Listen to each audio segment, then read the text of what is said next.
And today we're going to be talking about some of the implications of minute 309, minute 323, 330. And this come all the way back to 319 on the water supply for the Colorado River Basin. And we have a great start. So, Astrid, Ale, y America. Astrid holds a doctoral degree in environmental and development from Autonomous University of Baja California, la UABC. Her research has focused on the detection of potentially toxic metals in water and integrated water resources management in Baja California. She has presented her findings to CONAGUA, SILA, to address water availability issues in the Colorado River Basin, as well as the salinity. Astrid currently is a postdoctoral fellow at the University of Sonora and a very good colleague. Astrid, welcome. Then we're going to have Ale, Masters of Engineering, Alejandra Álvarez Rivera, from Instituto Politécnico Nacional, the National Polytechnic Institute. Her training was focused in hydraulics, hydrology, drought analysis. She has served as the coordinator of IPN's interdisciplinary brigades, so basically working on the field related to water uses and management. And during her master, she worked on the hydroeconomic impacts of reductions of water allocation in the Colorado River and climate change. She's currently in the process of writing papers and way other things. And last but not least, America Lutz Ley, professor researcher El Colegio de Sonora. And America is the academic director and professor at the Center of Development Studies at El Colegio de Sonora. She holds a PhD in arid lands resource sciences with a specialization in global change from U of A, University of Arizona. Her research focuses on the dynamics and challenges of human adaptation, climate change, water security, governance, mining, and agriculture extractivism. She approaches these topics from perspectives such as socio-ecological systems, political ecology, feminist political ecology, and so on. This is a really great lineup, the one that we have. Now, what we're going, this is a small commercial. Please, if you can support these efforts, the one that we're putting here for the Binational Forum with donations. And now I would like to give the floor to Astrid. Astrid, if you want, would you mind sharing with us the perspectives of 323 and 330?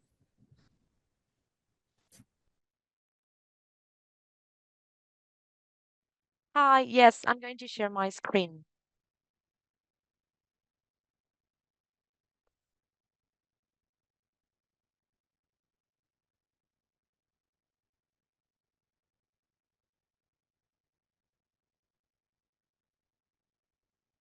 I have just asked to be able to share my screen. Yeah, just give me 1 second. I'll give you access.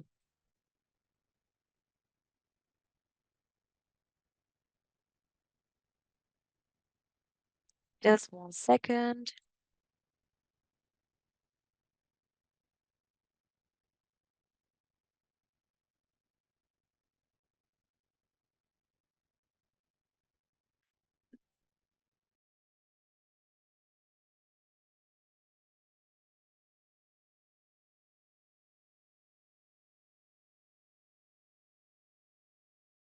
So the problem is that I cannot make you co-host. However, Raquel, could you please share the presentation of Astrid, please? Yes, because I cannot make her co-host in this meeting.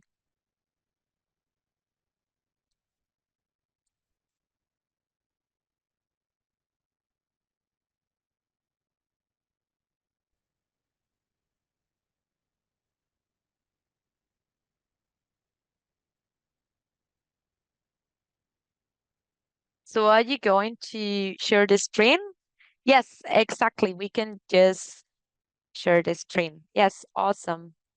Thank you very much for inviting me. Good afternoon, everyone. Speaking during minutes about the implications of minutes 323 and 330, it's going to be a big challenge. So we are going to start. Next slide, please. All the people that are here, we know very good the characteristic of the the basin of the Colorado River.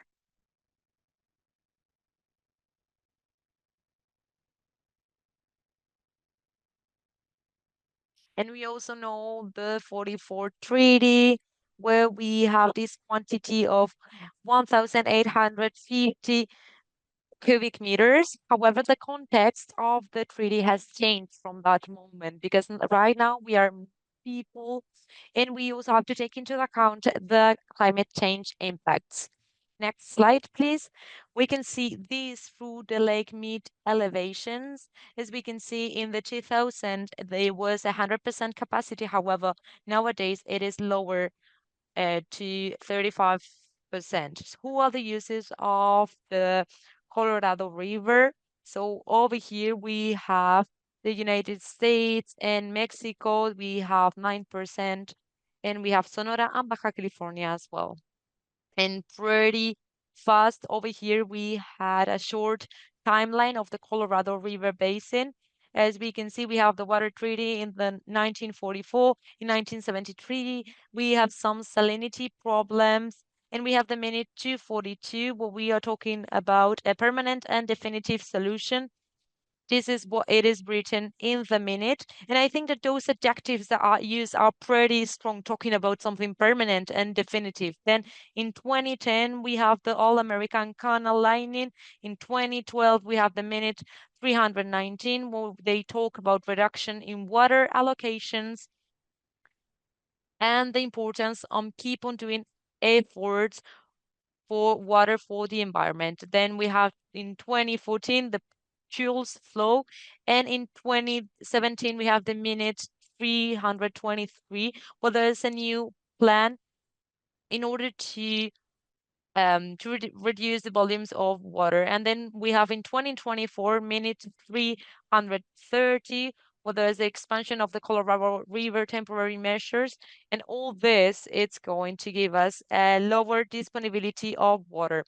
Right now, we would like to focus in the minute 323. When I finished my PhD, the 330 was not there. However, Alejandra will talk about this minute. In the minute 323, we have the concepts of savings, recoverable water. Those are waters that we can recover depending if the conditions will improve in the dams. And then we have reductions of water allocation. Next, and where does this come from? It depends on the different elevations. Next, and so in 2021 we have 51 millions of cubic meters, and maybe you think that this is a small number. However, we have 99, 128, for example, and this is more than a city like Mexicali needs, which is the capital of Baja California. Next, in Mexico, the users of the Colorado River are not just from Mexicali, it is also from Colorado, Sonora, Tijuana, Rosarito. Basically, the 80% of the demand in Baja California uses water from the Colorado River, is especially surface water from 2 points in the north and in the south, but they also use groundwater, especially from the aquifers of the Mexicali Valley. And the main user of water is the irrigation districts 014, and it represents 1,390 millions of cubic meters. Next. Which impacts does this have in Mexico? This was one of the questions of our research. And in order to do so, we use a tool, a planification, a planning tool. and we were using some urban and agriculture demand. We were taking into account as well some operations. So with all this data, we created a database, and we had this planning tool where we could evaluate the different scenarios. All these scenarios are related to reducing the offer, the demand, and the water supplies and the deficit. So we could see some demand, water supply, and deficit values. And with those values, we could determine some indicators. We could do, first of all, an assessment, an individual assessment of each one of the strategies. And then we decided to combine them because we need to take into account, well, we need to think about different situations. Next, please. And here on the screen, you can see how they have been grouped into different subsystems, all the users of Colorado River. So the first one, which is about San Luis, etc. The second one, as you can see here, in subsystem 3. In each subsystem, different scenarios have been defined. For example, in the first subsystem, of course, what happens with these reductions, or do we consider the increases? Do we reduce hectares, etc.? The same applies for each subsystem. For example, for subsystem 2, increase capacity of the aqueduct, or we start improving the efficiency in the urban network. And when it comes for urban scenarios, we use different strategies such as the reuse of agricultural land and others. Next slide, please. Here on the left, we can see a summary of the results. These are all the possibilities that each subsystem has of getting benefits or not, if we consider all these scenarios that I mentioned before. We have the sustainability index that we can see on the vertical axis. This represents an indicator of how a subsystem can behave according to the strategy and how it is reflected in the water deficits. So through along the time and considering the quantity that each user needs, the closer we are to 100, the best performance we have. So for the first subsystem, the number 1, which corresponds to the agricultural part, we can see a small percentage if we compare it to the second one and the third one. So this small box plot indicates that once the reductions have started in the allocation, there's not a huge margin for the subsystem to be benefited or for it to increase even above their baseline. Then we can see big boxes here. These are telling us that there's a lot of room for improvement. That's what it indicates. The results are different if we consider overdraft or without overdraft. So on the left, you have the current results with groundwater overdraft. We need to recognize that all the users have a good performance, but it is a bit, we are considering a huge overdraft. Then on the right, we are not depending on overdraft. And so we have values that are way lower. Next one, please.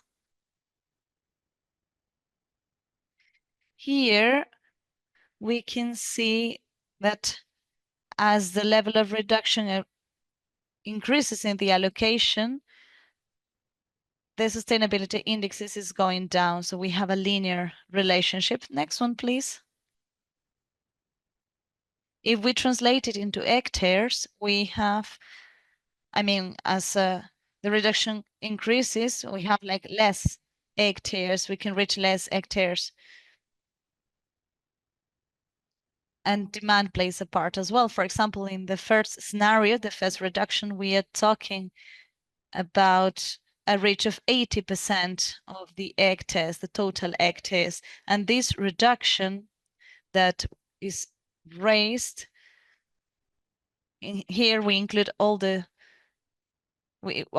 crops. We don't only focus on one type of crop. And this is unsustainable with time, right? Next one, please. We tend to hear about the concerns that we have when it comes to the quantity of water that is going to be reduced for all the users in both parts, in Mexico included. And also we hear about the water quality, not only the volume of water will be reduced, but this will probably have an impact on the salt values. And this is a problem what we have had for a long time. In the 73, this limitation has been established, this limit that cannot be surpassed. And this marks the difference between the values of the Imperial Dam and the Morelos Dam. So we can see that the limit has been surpassed not many times. I think it only happened in 3 times. But we do hear a lot from farmers in Valle Mexicali complaints when it comes to the values of salts that they receive and how they fluctuate day by day, month by month. Next one, please. Okay, so if we go into detail, on a monthly basis, the limit has been surpassed many more times. Next one, please. We are talking about 28% from the 76 to 2020, so on a monthly basis. Since the 2000s, it has been reduced up to 40%. So this leads us to rethink this when this makes us think about this limit that exists. Next one, please. And well, we have a very simple estimation about as the rise continues, the level of solids that are dissolved rises as well. So in this regard, we need to be careful. I know that there's monitoring processes going on. I know sometimes we find different values between Mexico and the United States. So I think we should go hand in hand. We should have similar values. Next one, please. And as key results, without a doubt, among all the strategies that were assessment, the reduction in water allocation is the variable that most affects all users, especially in DR 014, as long as law is respected, the national water law. That's why it is very affected. But we have also, as I said before, there's room for improvement. The performance of the system is different, and we shouldn't bet on only one strategy. The subsystem 2 and 3, the urban areas, the performance improves above their baseline. But we need to take into account that the overdraft plays a part as well. So we are at a turning point and we need to consider all the aspects. There is an active participation of the users, the ones that use water, peasants, the cities, etc. And that's all. Thank you. Astrid, excelente, amazing. Astrid, thank you. It was amazing, excellent. And now let's go with Ale. Alejandra, por favor. And by the way, Astrid, really nice. In 12 minutes, you were able to do that. Muchas gracias. Ale. Thank you. Thank you very much.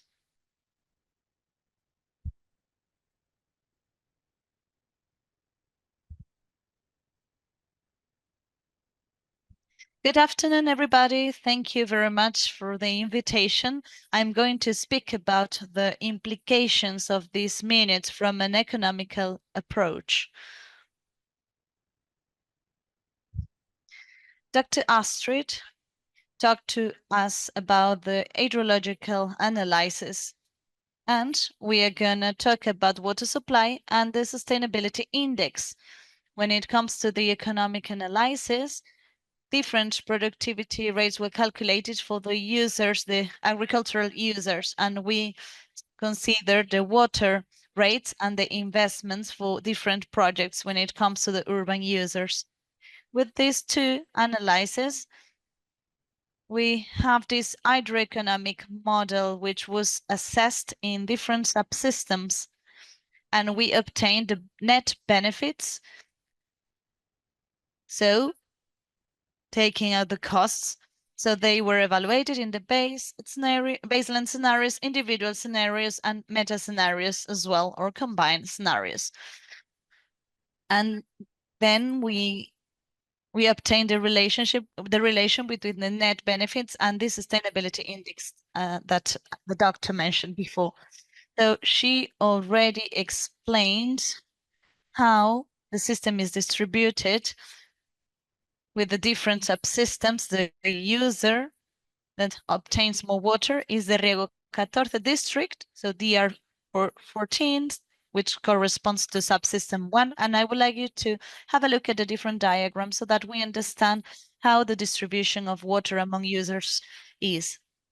She also mentioned the minute 330, and I'm going to mention minute 330. Well, given the current situation that we are facing with the droughts, climate change, the binational group found interesting to do something, consisting of Mexico saving the equivalent of 494 million cubic meters as a reference to have so this would equal to the supply that is accumulated of the cities of Mexicali and SLRC. This minute adds up to the minute 323. This one will keep working until 2026, but it is going to be accompanied by the other minute. So we will have new recommendation. And if we remember the values of 323, the maximum value was 339 millions of cubic meters. This is a maximum reduction, but if we were below 1,025 feet above sea level, which is like 25% of supply, more or less, of the dam, to be precise. So with these new combinations, this year, 2025, we have a reduction of 346 million cubic meters. That is to say, we don't need to lower down to those levels to get such reductions. So here, from 2021 to 2026, we are going to have decreases of 1,098. That's the total value. If we compare it to our allocations, 1,850 millions of cubic meters, this value, I mean, we are like in 59.35% of our allocation. And from this 100%, 61% of water is non-recoverable, because as Dr. Astrid mentioned, we have savings which are recoverable with under certain conditions, and 49%. We could go back to that, but so far 61% is already lost water. And this was calculated through the performance and the investment. So we calculated the basis scenario that we wanted to use. And regarding the individual scenarios of subsystem 1, we can check that most of them, they have a linear pattern. That means that net benefits increase regarding the medium supply. So over here, you can see the red points, and those correspond to climate change.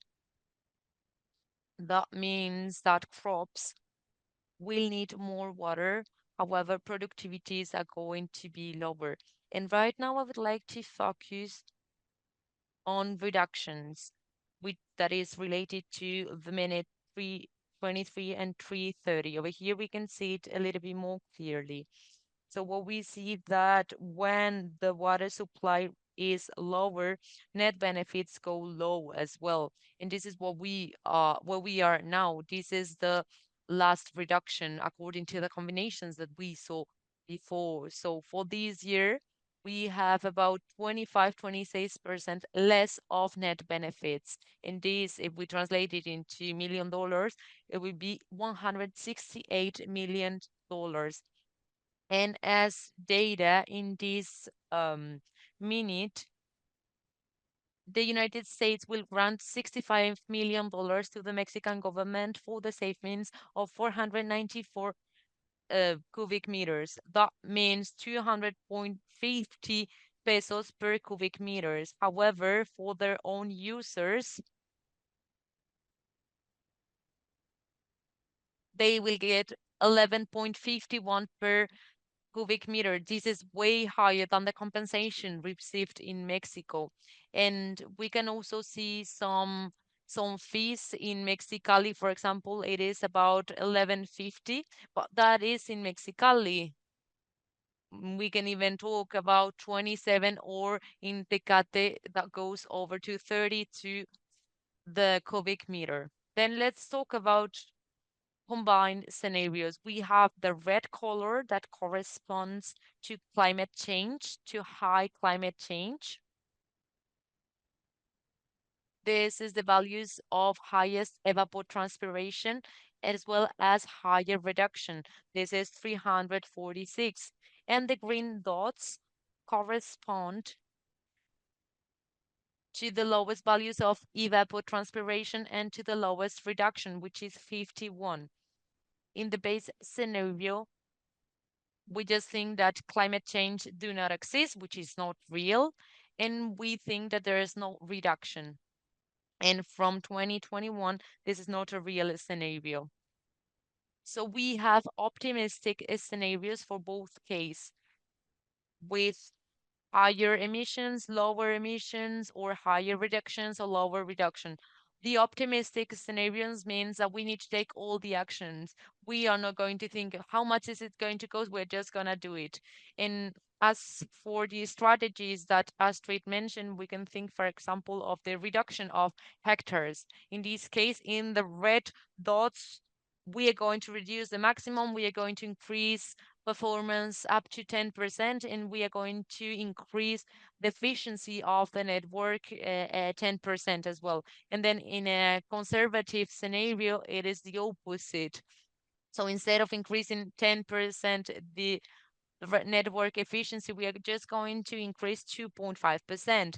Instead of increasing the crop efficiency at 10%, we will just increase at 2.5%. And the same happens with the other scenario. So what we see is that in an optimistic scenario, we have higher index of sustainability, which is more reliable along the time, and we can ensure better the resource along the time. However, if we take into account the conservative scenario, the sustainability index is lower. However, benefits are lower with an optimist scenario. And why is that? Because an investment is needed. And finally, over here, you can see combined scenarios. In the last slides, I presented subsystem 1, but same happens to subsystem 2 and subsystem 3. We need to take into account that what affects to one subsistence will affect to the rest of subsystems. That means that reductions will not only affect to the irrigation district 014, it will also get to Tijuana and the rest of places. And same happened with combined scenario. Over here, we have the lower reduction of 51 millions of cubic meters. We have the evapotranspiration of lower values. And over here, the recommendation will be to start those more conservative strategies, because those will give us a sustainability index which is higher at a lower price and a lower cost. So once we have started these alternatives, we will be able to go to the next point. And so that's all on my side. Thank you. Thank you very much for listening to me. Awesome, Ale. I think that you did a great job, both of you, Ale and Astrid. And I will give the floor to America. You have the floor. Thank you. Can you see that my presentation? Awesome.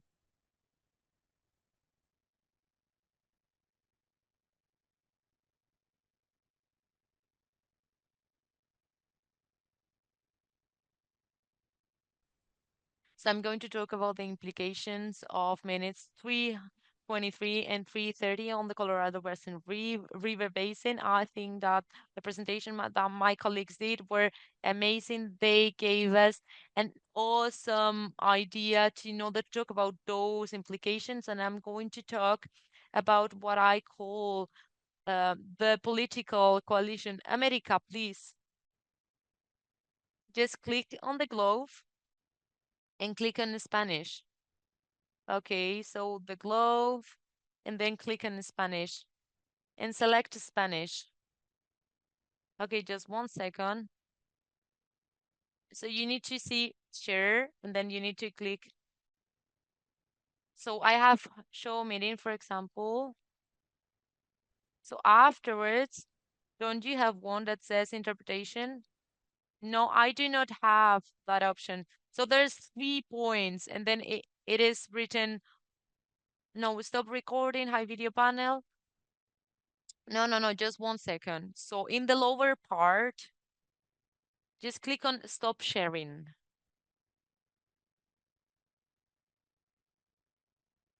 Yes.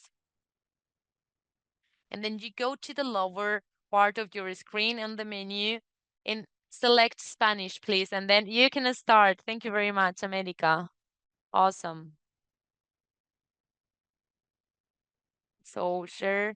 Yes, we can listen to you in the Spanish channel. Awesome. Can you listen to can you see, sorry, the presentation? Yes, we can see it. Awesome. I'm going to talk about the implications, this social environmental implication of minutes 323 and 330. As you know, the Colorado River, it is in the southwest part of the United States, and it irrigates a basin that extends over 7 states of the United States and 2 states in Mexico. This is a basin that has been suffering like problems of scarcity, and even these basins have been suffering the climate change, the overexploitation, and the bad management. So this has had a direct impact on the stream flow. There is about a 20% this reduction of the Colorado River flow, and this about 40 million people, native people, 11 national park of the United States, and all the parts, endemic species, they are in risk of extinction. We have Vaquita Maria and Totava in the California Gulf. So all this has happened due to some kind of interventions.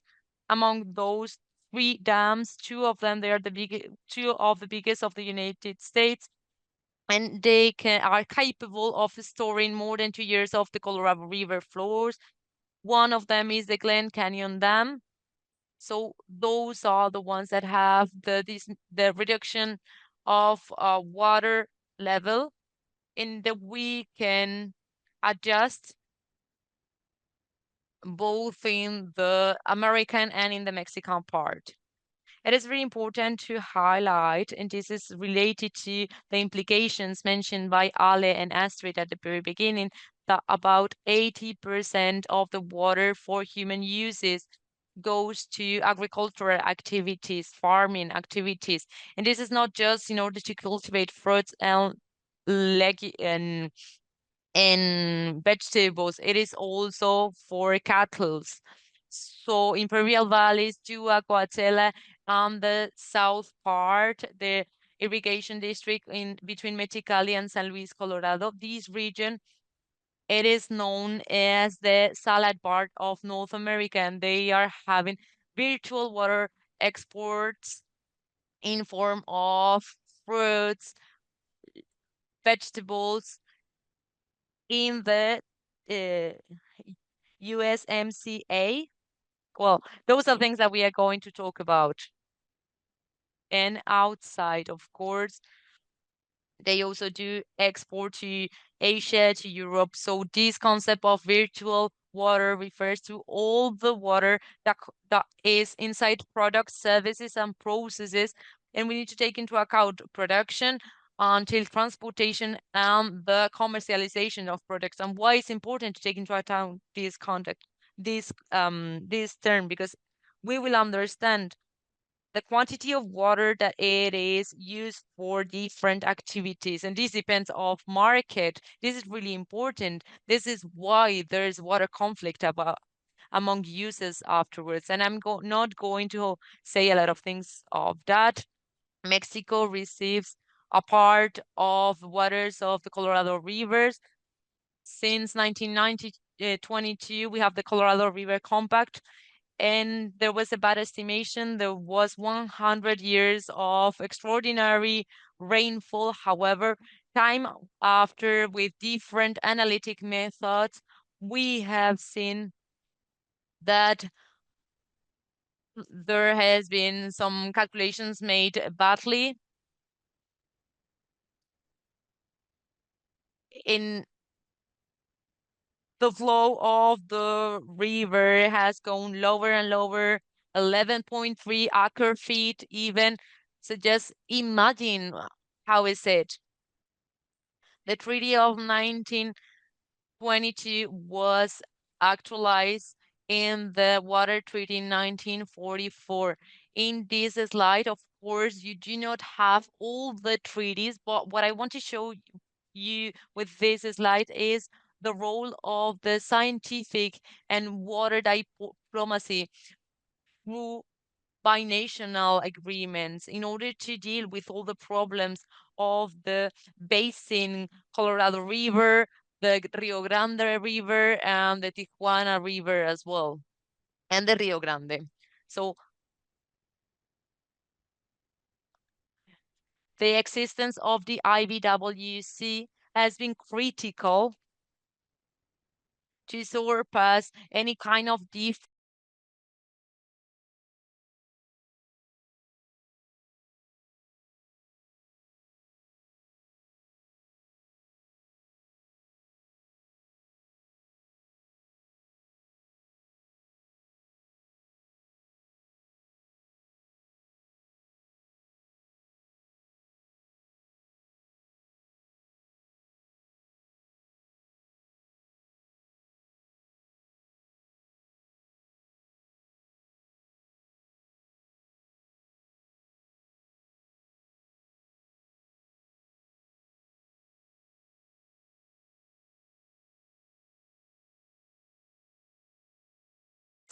I just wanted to say that the minutes have been updated and the measures have been updated, and the existing of the minute 330 is related mainly to the insufficiency of the measures that have been taken during previous years to be able to face the fall of the levels of water in the Hoover Basin. Something important that I would like to highlight as well is that the minutes have been recovering the conservation, the factor in spite of the of the fall in spite of the drought. And another important factor as well is what is connected to infrastructures. There have been clear commitments with clear figures how much money is going to be invested, especially from the Mexican side, to build structures allowing to diversify sources of water and allowing to create new ones, especially and in different projects that can emerge. And to sum up, this is a wonderful table that was made by some colleagues that are here. This is great because it allows you to have a complete picture of the total effect of the 2 minutes. And we need to question ourselves about the fact if it is going to be enough for the long term to face what we will have to face in 2026. And the free trade agreement will be renegotiated as well. I don't know if it's fate or whatever, but there has been, or it's gonna be, we're gonna have a reduction of 9,069 million of cubic meters for Mexico. Cities like of Baja California and others. And what does this mean? I would like to emphasize 6 facts. When it comes to socio-ecological systems, probably the ones that we can identify better are the following. The fall of the levels of resources that we have to meet our material needs.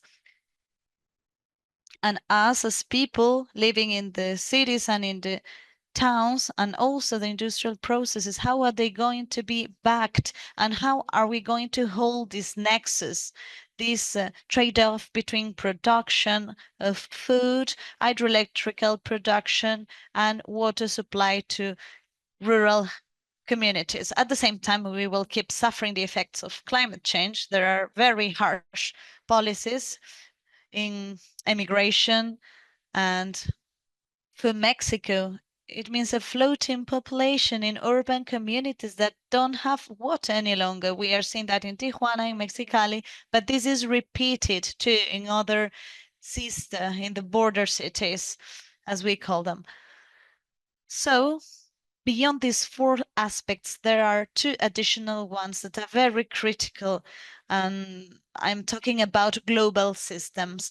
The first one, Colorado, is about to having a transformation threshold as a socio-ecological system. If this happened, if we are near that, if it already happened, when the endemic species of the high Gulf started to disappear, we need to take into account, because once the threshold is surpassed, there's no way back and the system changes, the identity changes. The other important topic is what does Mexico and the United States is going to look like when it comes to the sustainable development goals. We know that the access to rainfall, good quality food for the nutrition, it is there, and this is just a part of the world.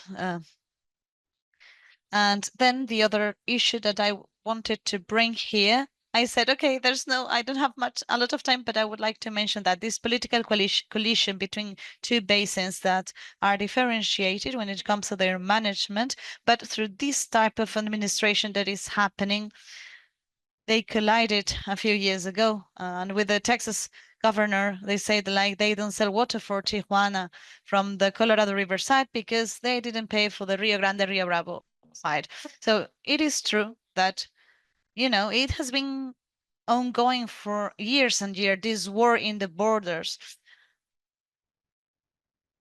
This is a word from the New York Times. This was a key thing. And also, we have been facing droughts in North America. So another element to be considered when it comes to the social environmental impacts is that most northern states in Mexico, the water that is used for the production, and all the northern states use it, is intended to producing products for the international market, and our main partner are the United States. 80% of the exports of agri products in Mexico are directed to the North American market.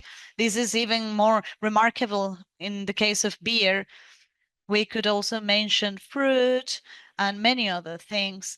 it is very interesting to see how in the last years, all the northern states have seen the installation of different beer plants, and they use a lot of water. Because they need 4 liters of water to produce 1 liter of beer, more or less. So water comes and goes without us realizing it, and this is not limited to surface water. And just to conclude, I think I talked too much. So the take-home messages are these. In these times marked by uncertainty with the current administration, there is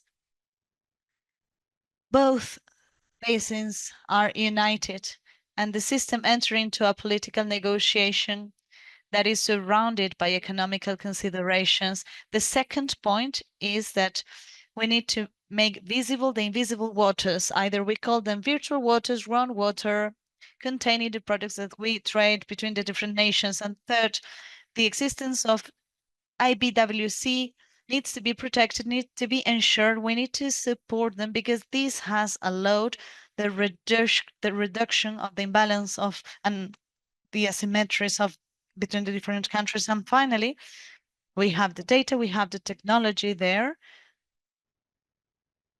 and we have to adapt to the new realities mixed by drought. We are facing an ethical situation. Who has water? What do they use it for? It is the same to produce microconductors or on producing food.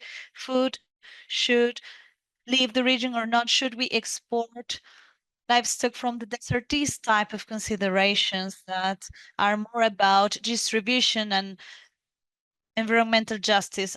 These are the problems that we need to face apart from the physical, hydrological, economical problem that we are facing in Rio Colorado. Thank you very much. In Colorado River. Thank you.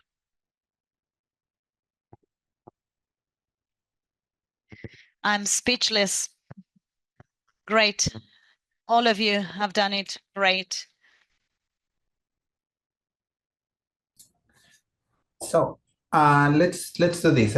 We have a couple of questions on the chat, and I really want to make sure that everyone puts their questions on the chat. First, we have a question from Randy Hanson, and that is about if you were aware of a given information related to, I think it's the water consumption in the aquifer and that region. And that may have I'm not sure, Astrid, Ale, do you want to comment on that?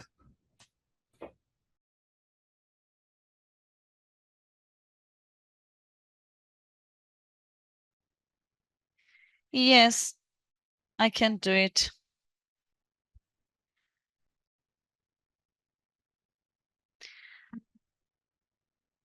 We talked about a model that could be used together with the tool we are working with, because the estimated recharge comes from the infiltrations of the hectares with the surface and groundwater. But I think that it would be wise to refine it a little bit more. Models like this, ModFlow, etc., could be used together with the planning tool that we have. The tool is more focused on seeing how this dynamics of demand and offer, how it is distributed with the users. This is what the tool is used for. But yeah, we talk about it with Dr. Ramirez. We could collaborate to incorporate it and to have a more detailed study or research. And the next question is with Raquel. So how can we, as citizens, make sure that the decision makers get all these valuable scientific data to support their planning and binational agreements? And that will be perhaps, anyone, America, Ale, Astrid.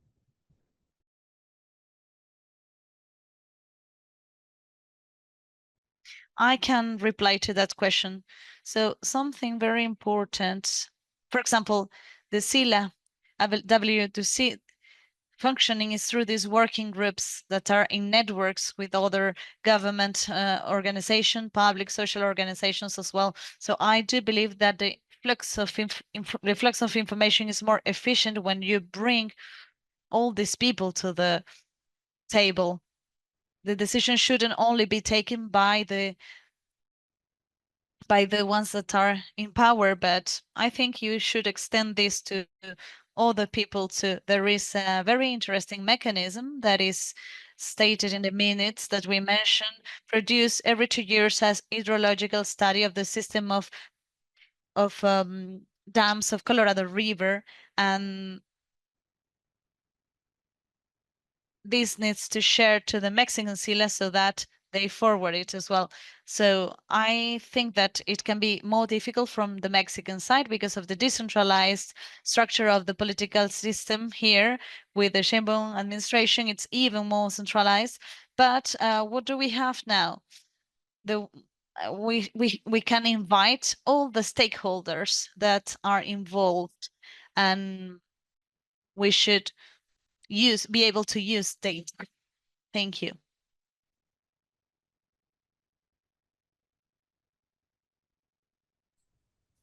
Ale, Astrid, any other comment?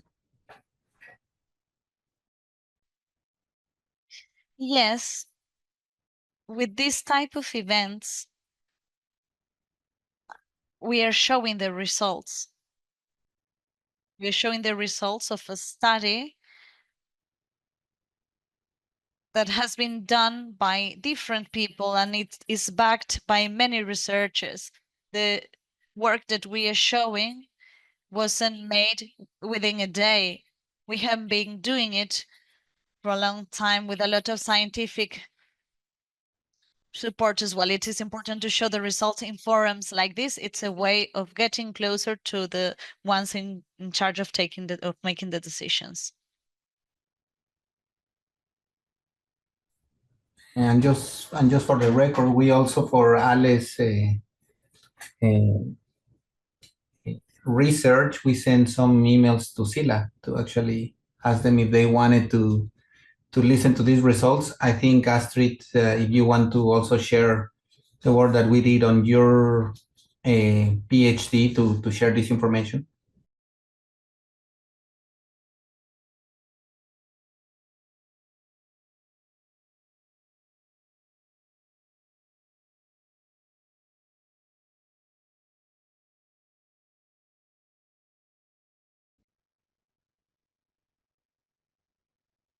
I really liked your presentations.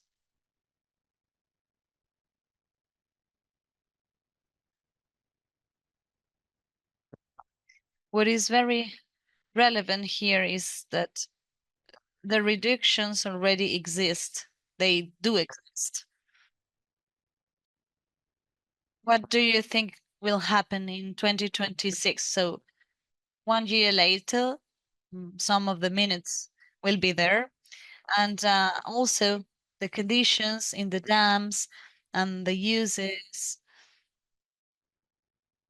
If you have like the crystal ball, could you share it with us? What do you think will happen?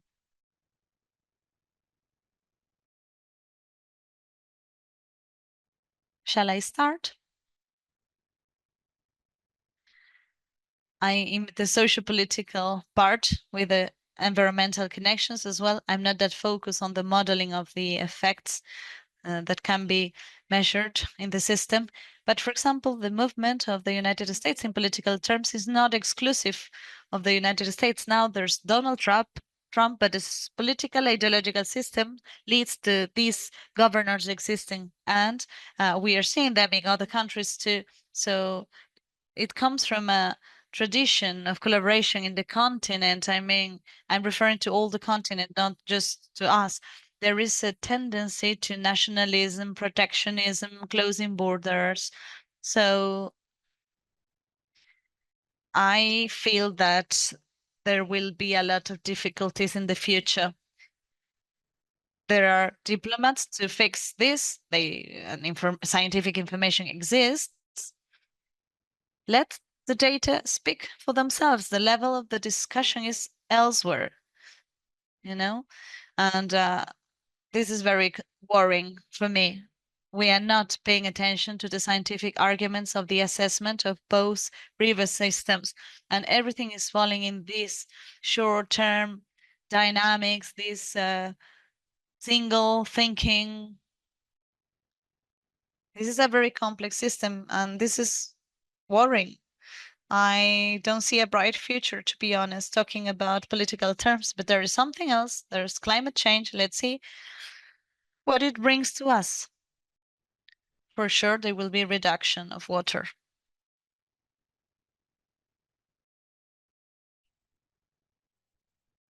So apparently, the levels, according to the last observations that we saw, they have not improved.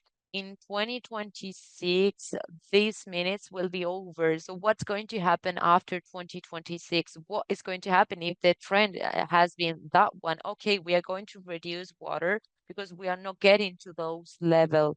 At the same time, we need to take into account the we need to prioritize some actions, and where do those actions go? In the district of River 14,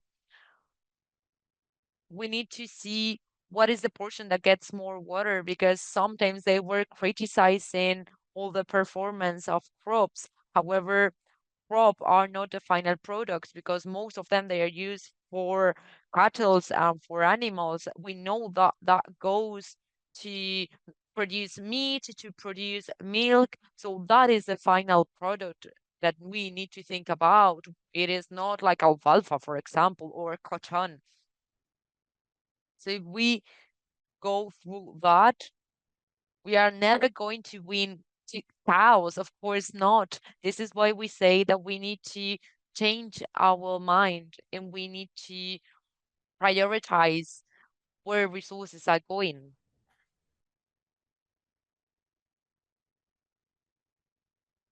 And at the same time, we need to be able to count. That means that we need to count our dimensions in Mexico.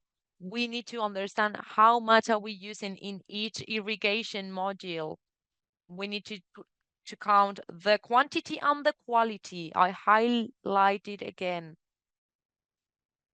We cannot forget water quality, because we are having lower volumes, and that produce to a higher concentration due to the evaporation or different processes. And another critical point is going to be the need to be transparent in all the processes. And for example, the participation of the farming sectors has received a lot of questions. Then money regarding water change, it is pretty a sensible topic, and we need to pay attention to it. We need to think about those 65 millions that we have mentioned. I don't know if in the 323, 33 millions were granted, and out of those 33 millions, only 10 millions were really used. So this is why I say that transparency is essential. What are they doing with that money? And what happened with the farming sector? Because I'm sure that within the sector, they will have first-hand information, and maybe decision makers should listen to all those informations. Exactly. And I would like to add something to what Astrid said. As per transparency, we need to know when this designated resource will end, because we can talk about money that can be granted. However, if we go to talk with farmers, they will have a pretty different opinion, because they are not getting those resources. For example, they can say, well, I prefer getting water than getting money. And we are talking about two countries that do not share the same economical position. And we know that are not we are in disadvantage. We won't be able to change that situation if we are changing water for money. We need to understand that the position is not the same for the two countries. Yes, and I would like to add something to what my colleagues are saying. There's another question that we need to talk about when we were talking about the desalination plant in the California Gulf.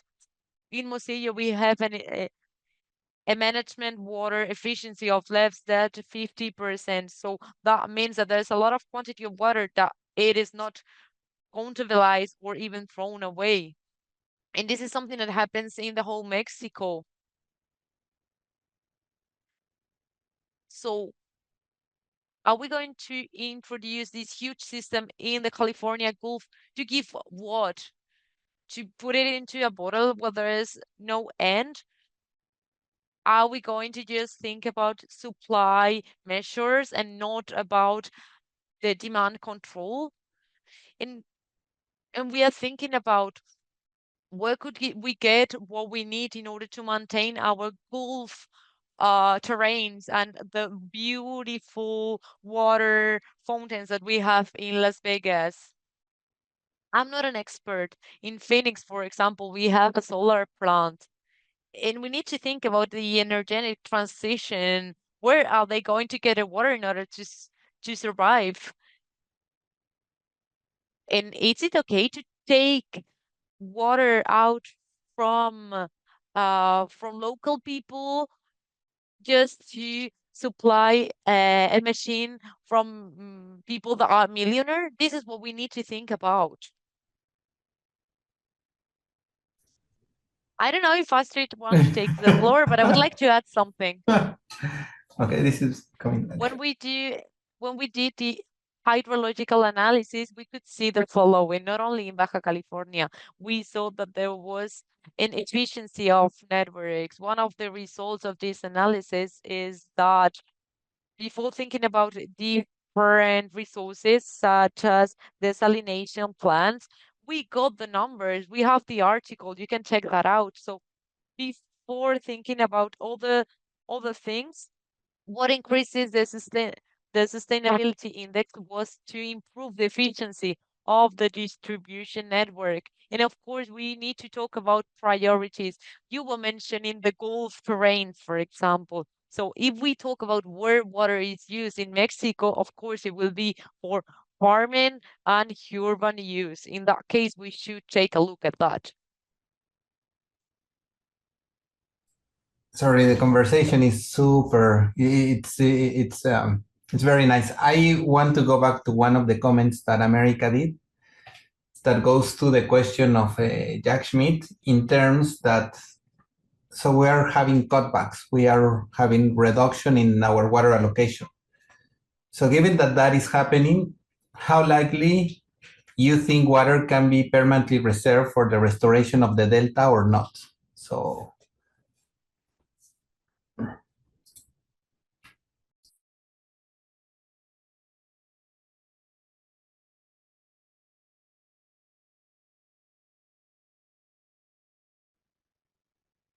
So do you think that there will be still water for the delta? America, you can have the floor. So according to the minutes 3:23 and 3:30, we need to leave something on the system that is guaranteed. And this is why the United States is going to pay millions to Mexico through infrastructure. It is to open new sources of water and to reserve that to Delta. But it is said as well that if tires keep on advancing, if the levels keep on reducing, the levels will keep on going down. So allocations will be reduced. And for me, this is really, really interesting. We need to take into account environmental water in minutes. Maybe it is not perfect, but the fact of having that in all the minutes, it is interesting because we understand what decision makers are thinking about the Colorado River. But I think that it is too few and it is too late because Paquita Marida is already extinguished. Last time I was there, it was just Then we have the totoaba. Maybe there are some species that maybe they're already, they are not there anymore. There's also land ecosystems related to the delta. So what is the way of doing? I think that we should apply a more strict measure, maybe not submitted to cutbacks, but that will imply that we are prioritizing environmental use. And I think that this is far from the decisions that decision makers will take. But this is a pretty hard question, because who are you gonna take water from in order to guarantee the water for the ecosystem? So this is my opinion. Of course, we would need strict laws, but we're talking about a cultural change. Thank you. Yes, as you were saying, this is going to be very, very hard to allocate an annual quota. However, the Delta has shown us all the beautiful things out of the restoration efforts. And I'm happy to see how those efforts were useful. Well, nature is able to do beautiful things with few water. So we need to recognize all these restoration efforts. And so farming sector together with NGOs, I think that they have a great alliance, and they need to continue with all this work that they are doing together. I think the situation is pretty hard, but we need to keep on existing at least. We need to maintain all the efforts. Yes, I agree with you. And we need to be optimistic, of course. We need to think that the first pulse flux is under rock conditions, and although the down was pretty low, it was able to send the pulse. But of course, things are not looking good. And we have a question from Daniel Galindo that says the following. So on the table of minutes 323 and 330, on the basis of which do you distribute the annual volumes of minute 330? That minute only stipulated water for the system for the benefit of all users, and water from the Mexican Water Reserve, which, although it can be used after 2026, does not have the same restrictions on its use as recoverable savings from minute 333. Maybe over here we have more like small details. I don't know, how did you establish the volumes of the minute 330 or 323? Do you know how these volumes were fixed? We have someone from EBCC. Maybe they can tell us. Yes, America, I was going to give you the floor. Yeah, I would like to know, how do they get to this 6 at the end of the number? Yeah. Daniel, you have the floor. Oh, so you can take the floor, Daniel, normally. Thank you. Thank you, doctor.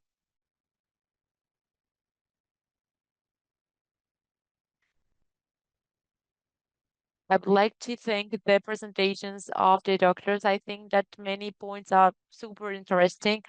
And regarding, I have a question regarding a table that you have presented. I think that it is a table that appears in two presentations. Daniel, thank you for your question. Just one question. In the lower part, please,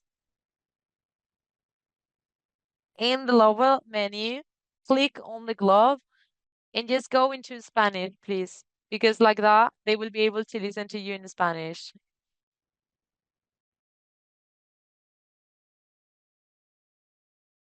Can you hear me now? Yeah, we do hear you. Well, first of all, thank you for all the presentations, my fellow colleagues. And my question was about one of the tables that was in one of the presentations that included the 3 to 3 minutes and the savings and cuts, and then the minute 3:30, which has a distribution, an annual distribution of the volumes. And the question that I wanted to ask is, you did this distribution basing on what? Because it says like it has different values. So I would like to know this. It includes some annual volumes, etc. So yes, just maybe some more context about the 3:30 minutes has two categories. So water for the reserve of Mexican water and water for the system and the benefiting all the users. So going back to the question, how did you proceed with this annual distribution between these two categories that you include? So we didn't do it. It was Sila, I think.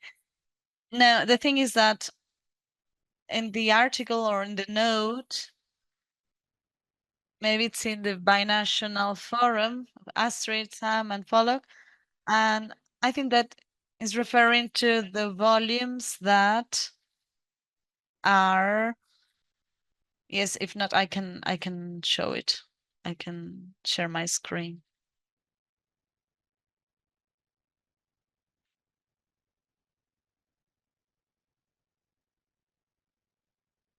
I think he's referring to these volumes here, right? Because the ones that are in bold are established in the minute, but the ones in italics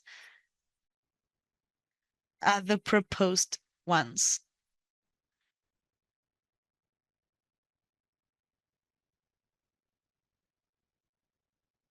These values here in bold, they are included in the minute.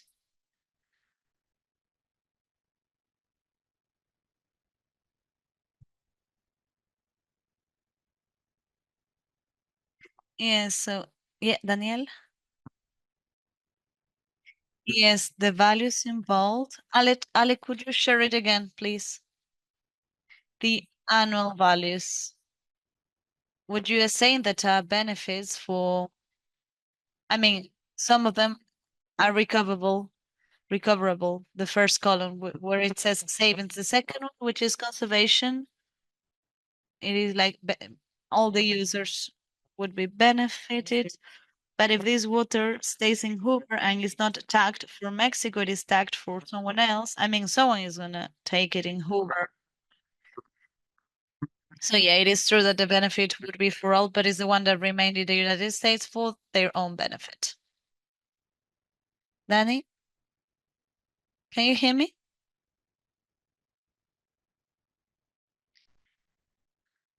Thank you. Thank you so much. So just to confirm, you are proposing these distribution values in the two first columns. Is it a proposal for an analysis? No, this is actually happening. These are official data. This is what is actually happening. We are not like proposing it. So these are values that SILA and IDWC agreed on. And the ones of the third column, okay, but my question was about the two first columns. Yes, also this. I'll send you the minute right away, but yeah, the reduction are related to the level that the dam reaches above sea level. So these numbers vary. I don't know if it helps clarifying this. Depending on the height of the water in the Hoover, the cuts will have a different nature and they will be like recoverable or non recoverable. But what you're saying is absolutely true, actually.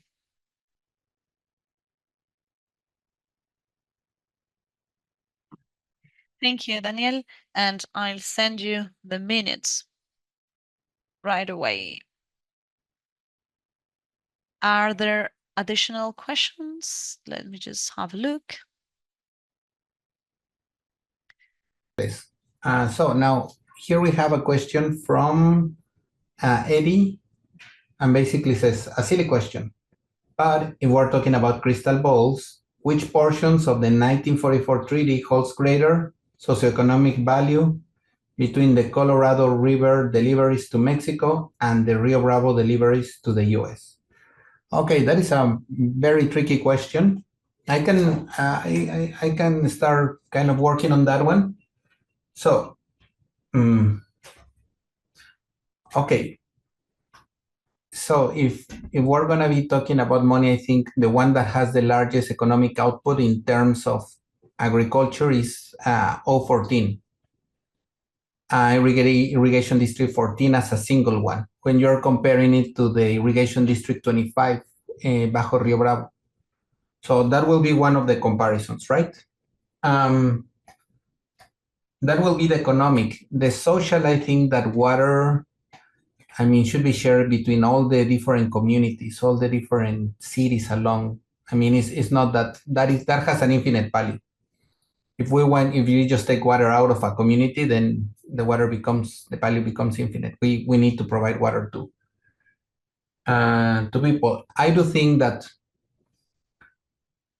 so rather than going to the social or the economic, personally, what I would say is that I don't think Mexico in any case should just stop delivering the water and not giving water to McAllen, to Brownsville, Eagle Pass, Laredo, and so on.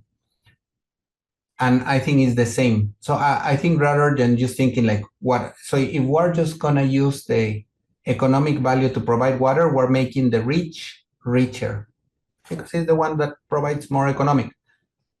I think here is like, we know that whatever you do in the Colorado, it will have an impact on the Bravo. So the roles reverse, and whatever you do in the Bravo, it will be reversed in the Colorado. So you really don't want to treat, you really want to treat well the downstream user as you want to be treated by the upstream water user. And that is a very uncommon condition that we have in these shared waters, transboundary waters, that there is not in that many other places. Anyways, America, I think you wanted to also provide a comment. Are we good?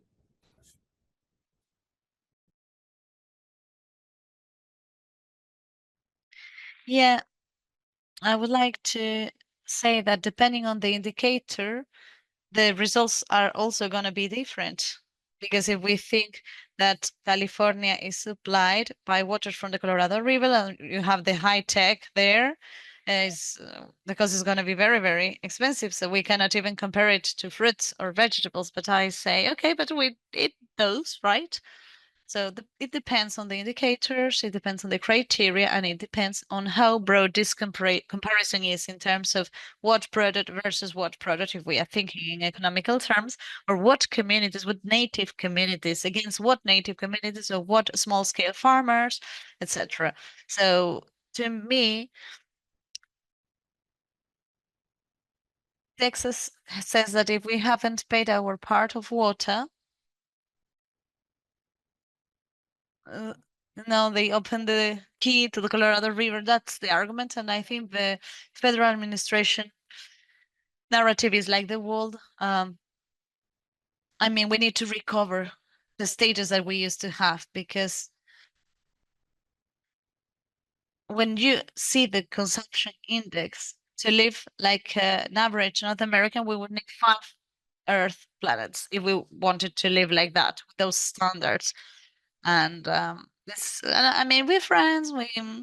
We've been sharing Colorado River for more than 100 years through the Colorado Compact. It is, we need to bring to the table the fact that we shouldn't be guided by these competition-based narratives. Like, we need to make sure we have all we want, etc. And yeah, now there is a political collision between the two rivers. It has always existed because both are backed by the Waters Treaty, but the the political decisions factor that is going on between us is going to put a lot of pressure. We'll have global warming and global and political warming as well. But in a nutshell, the results depend on the results and on the indicators that you choose. Thank you.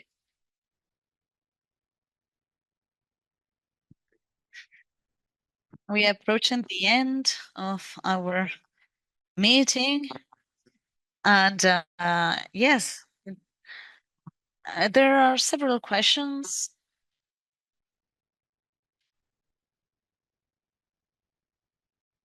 Angel is like, would it be required for the Colorado Bravo-Tijuana River to be administered by different treaties? Especially looking at the future, the Colorado post after 2026 and the difficulty of Mexico to deliver on their obligations.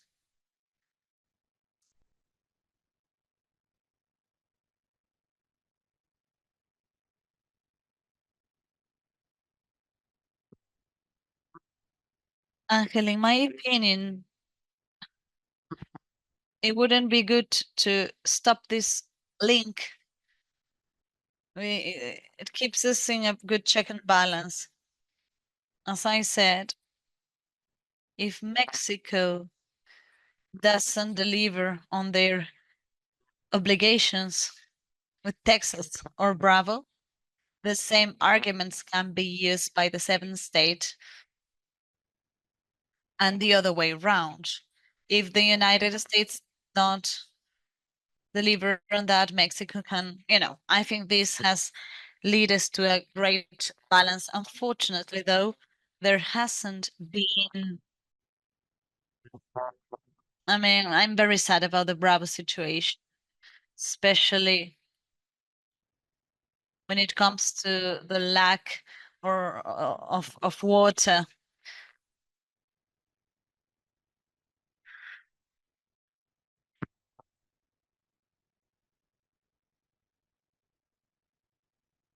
And the problem of a group of people is putting all the Mexicans at stake all along the boundary, and this is very serious. That's the part that makes me sad. I don't know how to fix it. The only thing I could do is to talk about it. What I can say is that it is not something pleasant that from the Bravo side, things are not happening as they should. America Astrid, would you like to add something just to finish?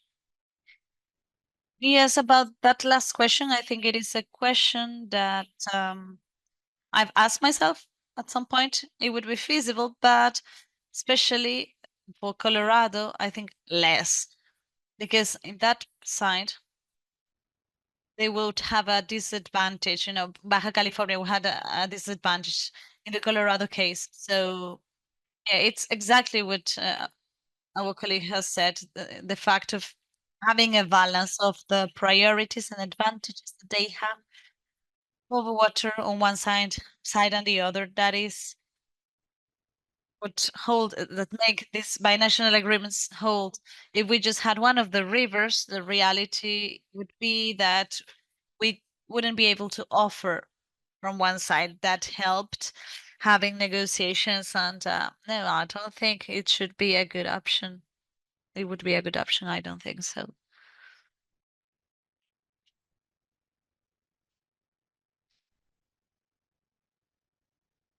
Yes, I'd like to add something. It is true that for a long time, as the 1922 Colorado Compact existed, and this was included in the treaty, from my point of view, I think that this is a power balance, The fact that both rivers exist helps, but it is also an institutional matter. How are they handled? How are they managed? If we had two treaties with two different ways of handling it, I don't know if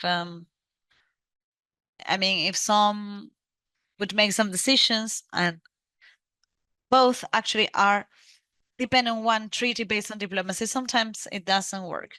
But let's say that ideally they are based in diplomacy and the use of scientific data. This makes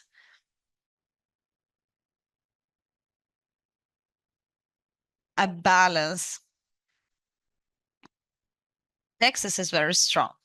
It is. It's super strong. Economically speaking, they have a lot of power to lobby, and it is an institutionally different situation. But these agreements, both are involved in this, and I think in terms of functioning, it's better. Thank you.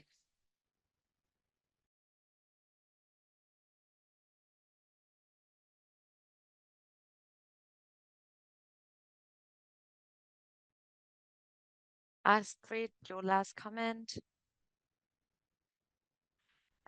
Seeing the comments, and there was a question from Randall Hanks, and I think that it is a really good one because it is something that I ask myself. It was basically if those values from minute 323 and 330 include the saline groundwater pumped by the Juma and Gilgit valleys. I understand, yes, but because it is a reduction of the whole allocation, so it takes into account north and south. And they also take into account this the saline water that comes from the north and from the south from the different modules and the irrigation models. But maybe someone can confirm this information. I understand that yes, it is included, but not sure.